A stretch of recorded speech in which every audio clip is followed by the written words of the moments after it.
سوال یہ ہے کہ سید عالم صلی اللہ علیہ وسلم کی شہزادیاں کتنی تھیں؟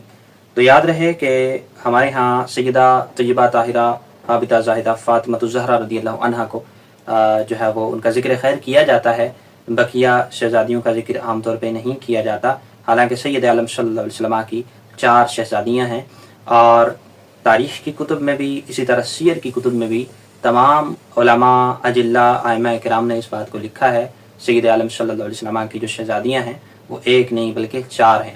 حضرت سیدہ فاطمہ الزہرا جو کہ سب سے چھوٹی شہزادی ہیں، اور اسی طرح حضرت رقیہ، حضرت ام کلثوم اور حضرت سیدتنا زینب رضی اللہ تعالی عنہن اجمعین۔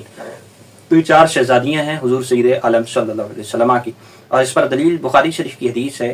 حضرت سیدہ فاطمہ الزہرا رضی اللہ عنہ نے مولا کائنات مولا علی رضی اللہ تعالیٰ عنہ کو یہ وصیت فرمائی تھی کہ آپ میرے بعد حضرت امیمہ رضی اللہ عنہ سے نکاح فرمائیں۔ تو حضرت امیمہ رضی اللہ عنہ، سیدہ پاک نے الفاظ استعمال فرمائے تھے، آپ میرے بعد میری بھانجی حضرت امیمہ سے نکاح فرمائیں۔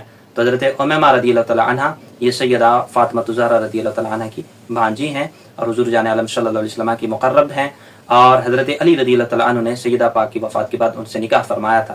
تو اسے معلوم ہوتا ہے سیدہ حضرت نبی مکرم صلی اللہ علیہ وسلم کی جو شہزادیاں ہیں وہ ایک نہیں بلکہ 4 شہزادیاں ہیں۔ یہ تو اہل تشیع حضرات سیدنا عثمان غنی رضی اللہ تعالیٰ عنہ کی نعوذ باللہ توہین کرنے کے لیے اور توہین کا دروازہ کھولنے کے لیے بقیہ شہزادیوں کا انکار کرتے ہیں۔ وجہ یہ کہ 2 شہزادیاں نبی مکرم صلی اللہ علیہ وسلم کی وہ حضرت سیدنا عثمان غنی رضی اللہ تعالیٰ عنہ کے نکاح میں تھی۔ کائنات میں کوئی شخص ایسا نہیں آیا جس کے عقد نکاح میں ایک نبی کی 2 شہزادیاں آئی ہوں۔ یہ فضیلت صرف سیدنا عثمان غنی کو حاصل ہے۔ تو اہل تشیع حضرات اس سیدنا عثمان غنی کی فضیلت کو رد کرنے کے لیے، باطل کرنے کے لیے اس طرح کا جو ہے معاملہ کرتے ہیں، اس طرح کے جھوٹ کرتے ہیں اور صرف ایک شہزادی قرار دیتے ہیں، حالانکہ سید عالم صلی اللہ علیہ وسلم کی 4 شہزادی۔